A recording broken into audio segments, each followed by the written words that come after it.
बिस्मिल्लाहिर्रहमानिर्रहीम। अस्सलाम वालेकुम नाज़रीन इकराम, मैं हूं मखदूम शाहबुद्दीन और आप देख रहे हैं मेरा फेसबुक और यूट्यूब चैनल। उम्मीद करता हूं आप सब लोग बखैर वाफियत होंगे और जहां भी होंगे अपने अहल खाना समेत खुश भी होंगे और महफूज भी। नाज़रीन इकराम, एक जानिब पाकिस्तान में जुल्म है, फस्तायत है, लाकानूनियत है, आइन की पामालियाँ हैं कि रुकने का नाम नहीं ले रही और हर तरह से पाकिस्तान को सरजमीन बेआइन बनाने के बाद अब फस्तायत की तमाम तरहदों को फलांगा जा रहा है। लेकिन अब इस सब में पाकिस्तान तहरीक इंसाफ और कप्तान भी इस निज़ाम को घेरे में लेने पर तुल चुके हैं और इस वक्त बड़ी इंपॉर्टेंट अपडेट्स हैं जो आपके सामने रखनी है। रमज़ानुल मुबारक में अच्छी खबरें आना शुरू हो चुकी हैं और इस वक्त जो मंसूबा कप्तान ने बनाकर अपनी टीम को दे दिया है और जिस मंसूबे पर अमल दरामद शुरू हो चुका है, वो मंसूबा इस सिस्टम के लिए बड़ा इंटरेस्टिंग है क्योंकि ये निज़ाम शायद उसकी ताब ना ला सके। और इस मर्तबा कप्तान ने एक ऐसी ज़रब लगाने का फैसला किया है कि उस ज़रब की ताब ये हाउस ऑफ कार्ड्स की मिसदाक बनी हुई जो हुकूमत है, जिसकी बुनियादें खोखली हैं, जिसकी बुनियादों में अवाम के मैंडेट का डाका है, जो फॉर्म 47 की हुकूमत है, वो हुकूमत किसी भी लम्हे मुनहदिम हो सकती है। कप्तान की रिहाई के हवाले से कप्तान के सबसे बावफा साथी ने तारीख भी दे दी है। ये डिटेल्स आपके सामने रखनी है। इसके साथ ही साथ इमरान खान की वापसी और इस्टेब्लिशमेंट की नई तैयारियां। इस्टेब्लिशमेंट अंदर खाते, जाहिर बात है कि कुछ ना कुछ तैयारी भी जारी रखे हुए होगी, दूसरी साइड भी कुछ प्लान कर रही होगी।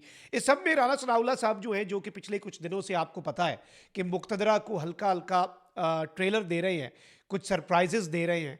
राना सनाउल्लाह ने एक बड़ा धमाका किया है और क्या इस वक्त एस्टैब्लिशमेंट अल्टरनेट ऑप्शंस के हवाले से सोच रही है, इस पर बात करना ज़रूरी है। लेकिन पहले आपको पता है कि यूनिवर्सिटीज़ की इस वक्त बड़ी इंपॉर्टेंस बढ़ चुकी है। पहले लम्स में DGISPR गए, फिर FC में एक प्रोग्राम हुआ जिसमें नौजवानों ने हकीकत दिखाई कि जी आवाम क्या सोच रही है।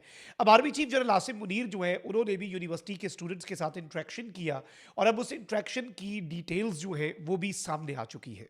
अब ISPR जो है उसकी जानिब से एक एलामिया जारी किया गया है कि army chief general Asim Munir जो है, उन्होंने बहावलपुर में तलबा से बातचीत की। कल आर्मी चीफ जो हैं उनके हवाले से एक ओवरऑल प्रेस रिलीज जारी किया गया था बहावलपुर के उनके दौरे के हवाले से। उसमें सिर्फ मेंशन था कि जी इन्होंने तलबा जो है उनसे भी गुफ्तगू की, लेकिन अब ये गुफ्तगू और इसके मंदरजात जो हैं वो मीडिया को जारी किए गए हैं। और आर्मी चीफ ने तलबा से बातचीत की और कहा कि पाकिस्तान अल्लाह पाक का अता करदा एक अनमोल तोहफा है। पाकिस्तान को अल्लाह ने बहुत सी नेमतों से नवाजा है। आर्मी चीफ ने कहा कि हमें कभी अपने अकीदे, इस्लाफ और मुआशरती इक़दार को नहीं भूलना चाहिए। मुल्क की तरक्की के लिए हम में से हर किसी ने अपने हिस्से की शम्मा जलानी है। बिला वजह तनकीद के बजाय तवज्जो अपनी कारकर्दगी और फ़राइज़ पर मबजूल रखनी है। अब आई थिंक ये लाइन बड़ी इंपॉर्टेंट है, बिला वजह तनकीद के बजाय अपनी तवज्जो, कारकर्दगी और अपने फ़राइज़ पर, अपनी परफॉर्मेंस और अपनी रिस्पॉन्सिबिलिटीज़ पर मरकूज़ रख रही है। तो ये आर्मी चीफ का नौजवानों के लिए पैगाम था कि बेजा तनकीद जो है आप उसे अवॉइड करें। जनरल आसिम मुनीर ने कहा कि जब तक अजीम माएँ अपने बच्चे पाकिस्तान पर निछावर करती रहेंगी, कोई हमें नुकसान नहीं पहुंचा सकता। जब तक कौम खुसूसन नौजवान अफवाज के शाना बशाना खड़े रहेंगे, कोई हमें नुकसान नहीं पहुंचा सकेगा। जनरल आसिम मुनीर ने कहा कि दहशतगर्दी के पीछे एक मुनज़्ज़म गैर कानूनी स्पेक्ट्रम है। स्पेक्ट्रम की पुशपनाही कुछ मखसूस अनासर करते हैं। जब भी रियासत इस स्पेक्ट्रम पर हाथ डालती है तो उनके झूठे बयानिए सुनाई देते हैं। अब ये एक बड़ी गहरी बात है कि जी दहशतगर्दी के पीछे एक पूरा स्पेक्ट्रम है, एक निज़ाम है, और जब उस पर हम हाथ डालते हैं तो फिर झूठे बयानिए भी बनाए जाते हैं। तो आर्मी चीफ ने बयानियों के हवाले से भी गुफ्तगू की और बेजा तनकीद जो है उसके ऊपर भी आर्मी चीफ जो है उन्होंने अपनी गुफ्तगू की है।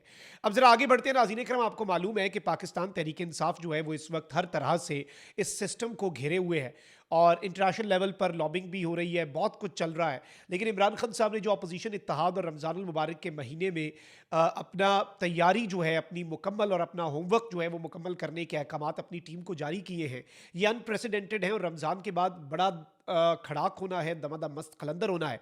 इस हवाले से कोई दूसरी राय होनी नहीं चाहिए। लेकिन निज़ाम जो है वो भी अपनी तैयारियां किए हुए है। सिस्टम जो है उसने क्या सोचा है?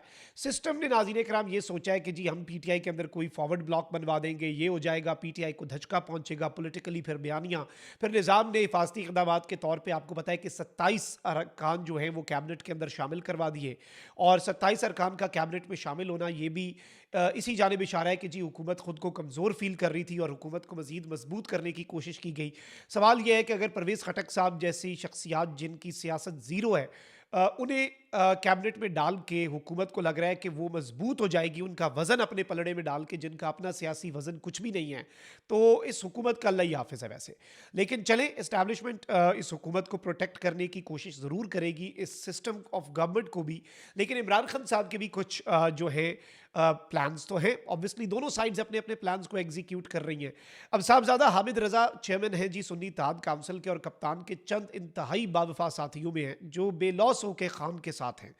साहबजादा हामिद रज़ा जो हैं, इन्होंने बड़ी आम तरीन गुफ्तगू की है। एक तो इन्होंने कहा कि मौजूदा तहरीक जो है पाकिस्तान बनने के बाद से अब तक की सबसे बड़ी तहरीक है। कोई ऐसी तहरीक नहीं जो 2 साल चली हो, लेकिन हमारी तहरीक 2.5 सालों से जारी है और ये तहरीक इस वक्त जब हम बात कर रहे हैं अपनी पीक पर है। वैसे ये बात ठीक है कि ये तहरीक जो है इसे दबाना इम्पॉसिबल हो चुका है और इतनी लंबे अरसे तक तहरीकें नॉर्मली चलती नहीं हैं और इतना ये एक उससे आगे का मरहले पे अब जा चुके हैं। फिर अब यहाँ पर साहबजादा हामिद रज़ा जो है उन्होंने कहा कि मैं आज भी अपनी खबर पर उम्मीद नहीं, दावा नहीं, खबर कह रहे हैं साहबजादा हामिद रज़ा।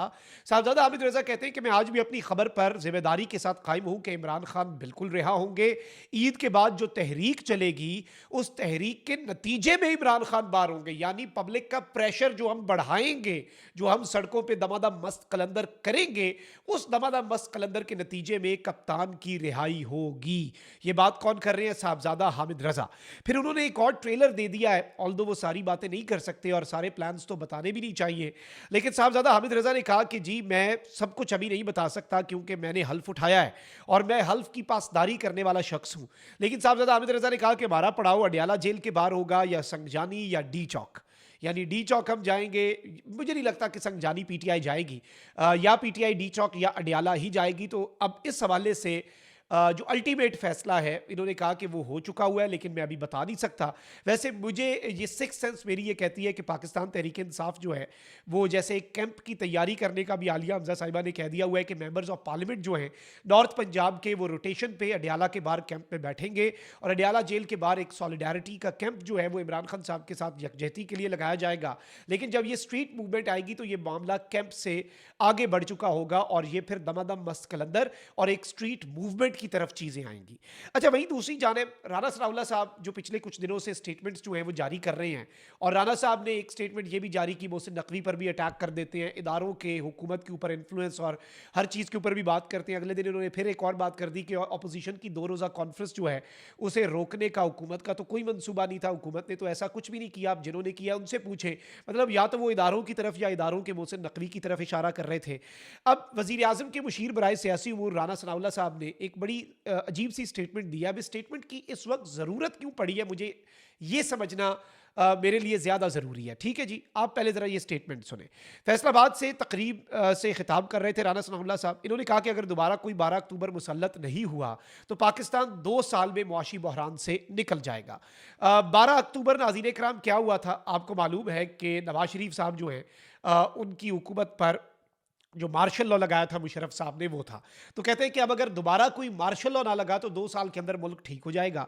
यानी इनके कहने का मकसद ये था कि इसी तरह से मुल्क अगर चलता रहा और निज़ाम डीरेल ना हुआ या हुकूमत डीरेल ना हुई। अब ये कहने की ज़रूरत क्यों महसूस हो रही है और ये मैसेज किसे देना चाह रहे हैं, ये आप बेहतर समझ जाएं। अब यहाँ पर इंपॉर्टेंट चीज़ ये है कि इन्होंने ये जो स्टेटमेंट दे दी है कि जी 12 अक्टूबर अगर मुसल्लत होता है, फिर इन्होंने ये भी कहा कि जी वज़ीर आज़म की क़यादत में वफाकी हुकूमत और आर्मी चीफ़ की क़यादत में SIFC से भरपूर कोशिशें हो रही हैं कि मुल्क की बेहतरी की जाए। और अगर सच्ची बात की जाए तो ये एक हकीकत है कि रियासत के 3 सुतून अपनी अहमियत खो चुके हैं। सिर्फ चौथा सुतून मीडिया है, मुल्क को आगे लेकर चलेगा और इस तरह की चीज़ें भी इन्होंने कही। लेकिन आई डोंट थिंक कि ये बात इनके करने वाली जो है इसमें वजन होगा, क्योंकि ये मीडिया का गला घोटने के लिए पीका भी आप ही लाए हैं। अब आप नहीं लाए तो कल को आपने कह देना है कि कोई आपसे गन पॉइंट पे आपसे किसी ने पीका एक्ट जो है वो इंट्रोड्यूस करवाया था, वो हमें भी पता है। आपने बाद में जाके ये मलबा एस्टैब्लिशमेंट पे ही डालना है, आप तो अभी से ही ट्रेलर्स दे रहे हैं। लेकिन राना सनाउल्लाह की ये जो स्टेटमेंट है ये बहुत मानी खेज है, ये चीज़ आप याद रखिएगा। अपना बहुत ख्याल रखें। अल्लाह निगहबान। पाकिस्तान जिंदाबाद।